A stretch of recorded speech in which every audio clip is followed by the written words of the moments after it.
Daniel 2. And in the 2nd year of the reign of Nebuchadnezzar, Nebuchadnezzar dreamed dreams, wherewith his spirit was troubled, and his sleep brake from him. Then the king commanded to call the magicians, and the astrologers, and the sorcerers, and the Chaldeans, for to shew the king his dreams. So they came and stood before the king. And the king said unto them, I have dreamed a dream, and my spirit was troubled to know the dream. Then spake the Chaldeans to the king of Syriaca, O king, live forever. Tell thy servants the dream, and we will shew the interpretation. The king answered and said to the Chaldeans, The thing is gone from me. If ye will not make known unto me the dream, with the interpretation thereof, ye shall be cut in pieces, and your houses shall be made a dunghill. But if ye shew the dream and the interpretation thereof, ye shall receive of me gifts and rewards and great honor. Therefore shew me the dream and the interpretation thereof. They answered again and said, Let the king tell his servants the dream, and we will shew the interpretation of it. The king answered and said, I know of a certainty that ye would gain the time, because ye see the thing is gone from me. But if ye will not make known unto me the dream, there is but one decree for you. For ye have prepared lying and corrupt words to speak before me, till the time be changed. Therefore tell me the dream, and I shall know that ye can shew me the interpretation thereof. The Chaldeans answered before the king and said, There is not a man upon earth that can shew the king's matter. Therefore there is no king, lord, nor ruler that asked such things at any magician or astrologer or Chaldean. And it is a rare thing that the king requireth. There is none other that can shew it before the king except the gods, whose dwelling is not with flesh. For this cause the king was angry and very furious, and commanded to destroy all the wise men of Babylon. And the decree went forth that the wise man should be slain, and they sought Daniel and his fellows to be slain. Then Daniel answered with counsel and wisdom to Arioch, the captain of the king's guard, which was gone forth to slay the wise man of Babylon. He answered and said to Arioch, the king's captain, Why is the decree so harsh from the king? Then Arioch made the thing known to Daniel. Then Daniel went in and desired of the king that he would give him time, and that he would shew the king the interpretation. Then Daniel went to his house and made the thing known to Hananiah, Mishael, and Azariah, his companions, that they would desire the mercies of the God of heaven concerning this secret, that Daniel and his fellows should not perish with the rest of the wise men of Babylon. Then was the secret revealed unto Daniel in a night vision. Then Daniel blessed the God of heaven. Daniel answered and said, Blessed be the name of God forever and ever, for wisdom and might are his. And he changeth the times and the seasons. He removeth kings and setteth up kings. He giveth wisdom unto the wise, and knowledge to them that know understanding. He revealeth the deep and secret things. He knoweth what is in the darkness, and the light dwelleth with him. I thank thee and praise thee, O thou God of my fathers, who hast given me wisdom and might, and hast made known unto me now what we desired of thee. For thou hast now made known unto us the king's matter. Therefore Daniel went in unto Arioch, whom the king had ordained to destroy the wise man of Babylon. He went and said thus unto him, Destroy not the wise man of Babylon. Bring me in before the king, and I will shew unto the king the interpretation. Then Arioch brought in Daniel before the king in haste, and said thus unto him, I have found a man of the captives of Judea that will make known unto the king the interpretation.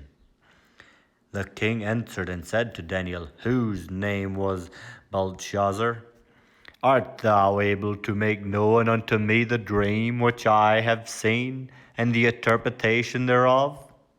Daniel answered in the presence of the king and said, The secret which the king hath demanded cannot the wise man, the astrologers, the magicians, the soothsayers, shew unto the king. But there is a God in heaven that revealeth secrets, and maketh known to the king Nebuchadnezzar what shall be in the latter days. Thy dream and the visions of thy head upon thy bed are these. As for thee, O king, thy thoughts came into thy mind upon thy bed, what should come to pass hereafter. And he that revealeth secrets maketh known to thee what shall come to pass. But as for me, this secret is not revealed to me for any wisdom that I have more than any living, but for their sakes that shall make known the interpretation to the king, and that thou mightest know the thoughts of thine heart. Thou, O king, sawest, and behold, a great image. This great image, whose brightness was excellent, and stood before thee, the form thereof was terrible. This image's head was of fine gold, his breast and his arms of silver, his belly and his thighs of brass, his legs of iron, his feet part of iron and part of clay. Thou sawest till that a stone was cut out without hands, which smote the image upon his feet that were of iron and clay, and brake them to pieces. Then was the iron, the clay, the brass, the silver, and the gold broken to pieces together, and became like the chaff of the summer threshing floors. And the wind carried them away, that no place was found for them. And the stone that smote the image became a great mountain, and filled the whole earth. This is the dream, and we will tell the interpretation thereof before the king. Thou, O king, art a king of kings, for the God of heaven hath given thee a kingdom, power, strength, and glory. And wheresoever the children of men dwell, the beasts of the field and the fowls of the heaven hath he given into thine hand, and hath made thee ruler over them all. Thou art this head of gold.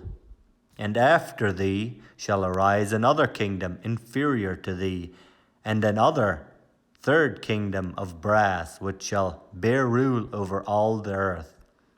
And the fourth kingdom shall be strong as iron, for as much as iron breaketh in pieces and subdueth all things. And as iron that breaketh all these, shall it break in pieces and bruise. And whereas thou sawest the feet and toes, part of potter's clay and part of iron, the kingdom shall be divided, but there shall be in it of the strength of the iron, for as much as thou sawest the iron mixed with myrrh clay. And as the toes of the feet were part of iron and part of clay, so shall the kingdom shall be partly strong and partly broken. And whereas thou sawest iron mixed with myrrh clay, they shall mingle themselves with the seed of men, but they shall not cleave one to another, even as iron is not mixed with clay. And in the days of these kings shall the God of heaven set up a kingdom which shall never be destroyed, and the kingdom shall not be left to other people, but it shall break in pieces and consume all these kingdoms, and it shall stand forever.